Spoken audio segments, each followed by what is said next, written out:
Аналитик медиа гэж юу вэ? Аналитик медиа буюу задлан шинжилгээний хэвлэл мэдээлэл гэдэг нь зүгээр мэдээ дамжуулдаг бус харин мэдээллийг задлан шинжилж шалтгаан ба үр дагаврын холбоог тайлбарлаж өгөгдөл бодлого геополитик эдийн засгийн логикийг холбон шийдвэр гаргагчид болон босралтай уншигчдад ойлголт өгдөг хэвлэл мэдээллийн хэлбэр юм. Энэ шуурхай мэдээний сайт анхаарал татах гарчигт контент жирийн ярилцлагын нэвтрүүлгээс ялгаатай. Аналитик медиа нь юу болсон бэ гэдгээс илүү яагаад болсон бэ гэдгийг тайлбарладаг. Жишээлбэл жирийн мэдээ Монгол банк бодлогын хүүг өсгөв гэж мэдээлдэг бол аналитик медиа яагаад өсгсөн, инфляцтай ямар холбоотой, ханшид хэрхэн нөлөөлөх, өрхийн амьдралд ямар нөлөө үзүүлэх, бизнесүүдэд ямар дарамт бий болгох, цаашдын эрсдэлд юу болохыг задлан шинжилдэг. Мөн системийн холбоог харуулдгаараа онцлог. Тухайлбал уул уурхай ханшид, ханш инфляцид, инфляц бодлогын хүүд, бодлогын хүү бизнесийн зээлд дундаж давхархад хэрхэн нөлөөлж буй гинжин холбоог тайлбарладаг.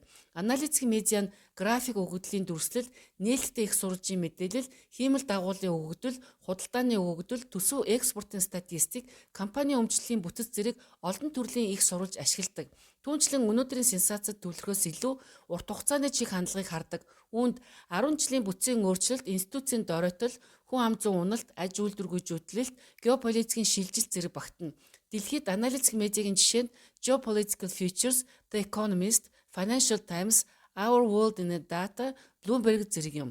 Монголын медиа орчинд ихэвчлэн гарчигт төвлөрсөн сэтгүүл зүй, улс төрийн сурталчилгаа, сенсац хөөсөн контент, намын нөлөө, богино мөчлөгтэй мэдээлэл давамгаалж байна. Гэтэл Монголд геополитикийн эрсдэл, нөөцөөс хэд хамааралтай эдийн засаг, төрийн институцийг бүлэглэл эзлэх, өрийн мөчлөг, валютын эмзэг байдал, хүн ам зүйн асуудал, хиймэл оюун ухаан ба автоматжуулалт, өгөгдлийн бүрэн эрх, эрчим хүчний шилжилт зэрэг маш өндөр түвшний бүтцийн асуудлууд бий.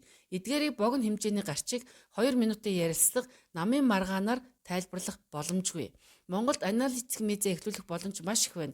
Ялангуяа Монгол, Хятад, Оросын холбооны улс, Америкийн нэгдсэн улсын харилцаа, газрын ховор элемент, стратегийн ашигт малтмал, логистик, төмөр зам, дата төв, хиймэл оюун ухааны дэд бүтэц, эрчим хүч зэрэг гео эдийн засгийн сэдвүүд бараг хоосон зах зээл хэвээр байна.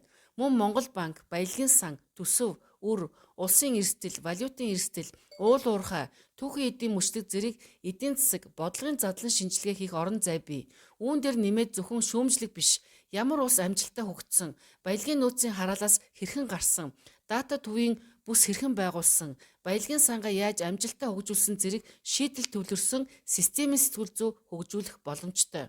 Монголд аналитик медиа амжилттай болохын тулд шуурхай мэдээтэй өрсөлдөхөөс илүү удаан медиа, гүнзгий анализ, чанартай ойлголт өгөх чиглэл рүү явах хэрэгтэй байна. Зорилттой уншигчид нь бодлого босруулагчид, бизнесүүд, хөрөнгө оруулагчид, залуу мэрэгжилтнүүд, шийдвэр гаргагчид, их сургуулийн оюутнууд, гадаадд амьдарч буй монголчууд байж болно. Хамгийн чухал нь аналитик медиа гэдэг нь зүгээр мэдээлэл үйлдвэрлэдэг бизнес биш.